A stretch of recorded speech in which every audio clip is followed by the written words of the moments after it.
up in the sky. Look, it's captivating. It's energizing. It's Eliances Heroes. Eliances is the destination for entrepreneurs, investors, CEOs, inventors, leaders, celebrities, and startups, where our heroes in business align.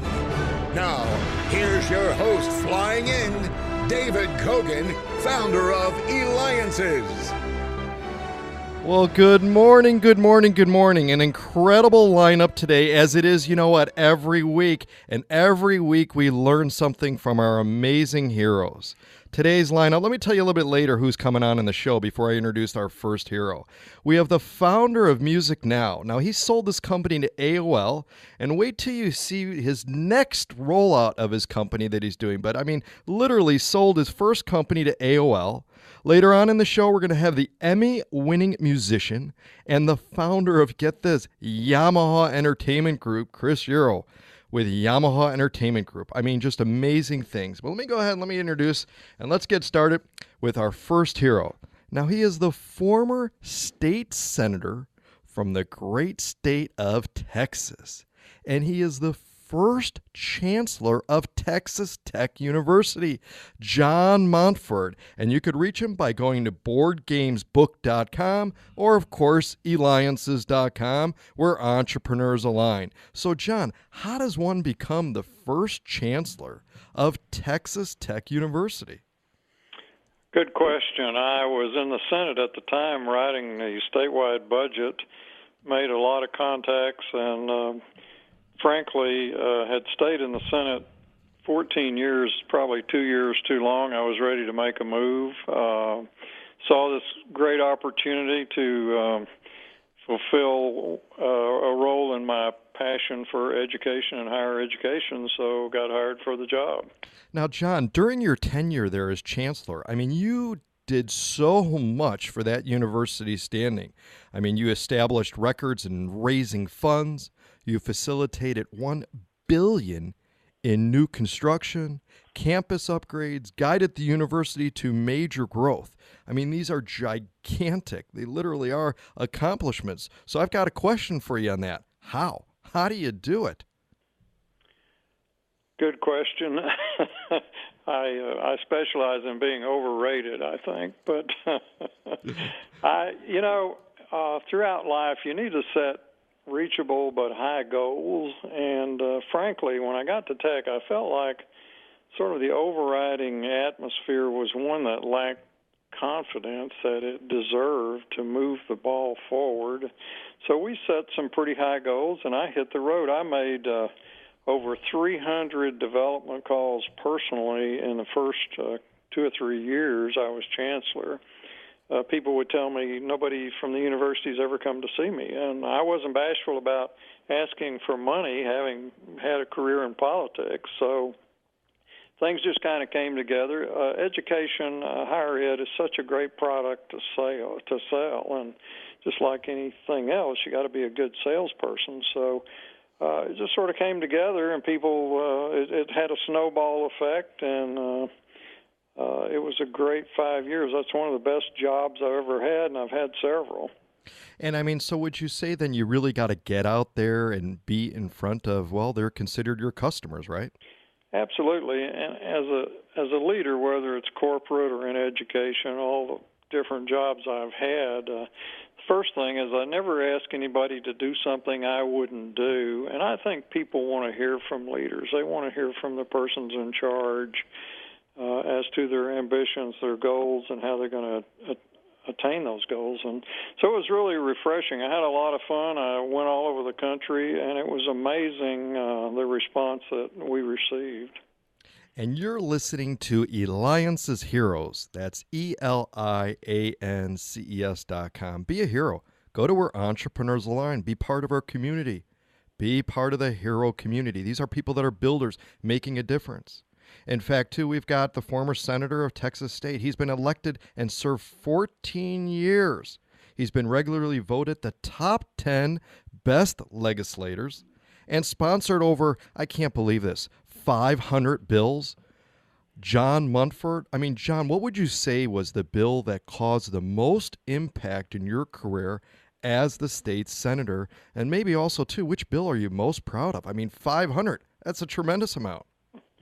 Well, there were several, David. I did a lot of work on civil justice reform, workers' compensation reform, but after all the things I did, I think probably the legislation that I was most proud of impacted either public or higher education, because I really felt like that was the best investment for the future of Texas. So did a lot of things along those areas. Now, it doesn't stop there. I mean, you have just continue to do things and change things and make an impact, and you're now the co-author of Board Games, Straight Talk for New Directors and Good Governance. And you can get it at boardgamesbook.com. We'll also have the link on Eliances.com. What is good governance, though? What are the couple secrets from your book? I mean, people think of governance, everybody's got a little bit interprets it different. I've had the privilege of serving on about over 20 boards in my various careers, charitable, nonprofits, and for-profits, and decided to collaborate with Joe McCool, who was from New Hampshire, had written a book about corporate succession planning. We felt like there was a niche here about educating not only setting directors, but new directors and those aspiring to be directors, in this case on for-profit companies, a book that really outlined across the board the many, many governance requirements now in terms of compliance that directors are required to know. And so hopefully it's a good handbook, not only for new directors, but setting directors and those who want to get on a board. In fact, Chapter 1 was featured in Boards and Directors magazine, fall edition, and it's entitled How to Get on a Board If You're Not a Household Name. So we took it from the beginning and carried it all the way through, and we're hoping that this will be a good guide for directors to ensure the many, many necessary steps in compliance that have been mandated by a whole lot of different laws these days. Wonderful. Well, I'm looking forward to getting it, boardgamesbook.com. Now, also, too, is since you were the first chancellor of Texas Tech University, you worked around many students. What are some of the special advice that you can give to students to prepare them for, I say R&R, reality and responsibilities? Meaning Great question. Great question. Yeah, what would you say? I gave a lecture the other day, and I think the students were somewhat surprised to learn that my basic advice was, number one, be honest in your resume. Don't put anything in a resume if you're applying for a job that you can't defend that isn't true. And secondly, I said, look, as you go along through life and opportunities present themselves, the best thing you can do now is keep your record clean. And by that I mean be careful about involvements with the law. And I gave them examples of how in executive and corporate board searches it could come down to two people after a long list of qualified candidates, and the ones that were going to get the jobs were the ones that didn't have these serious blemishes on their record. So basically I said, I'm not being judgmental, but the best thing you can do is keep your eye focused on your ambitions and stay out of trouble. And by trouble, I mean, those bad habits that tend to get you in trouble. I had instances where really eminently qualified people had a DUI or DWI on their record, or they had involvement with some kind of drugs or other problems. And I said that, really is a lifelong disability. So beware of these pitfalls. Try to keep it straight and narrow. I told them I wasn't trying to give them a lecture on how to live. I'm just trying to give them a lecture on reality, that these things really do come back to haunt you. I think they were sort of shocked, but they learned a lot.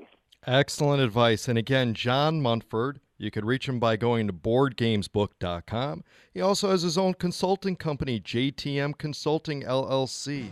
John, you've served others throughout your career. As a state legislator, college chancellor, consulted and continue to lead organizations and teach them about good governance. Your book, boardgamesbook.com. Again, go to boardgamesbook.com. You're a hero, John Montford. And this is David Kogan with Eliances. Listen up later, we're going to have the founder of Music Now who sold his company to AOL.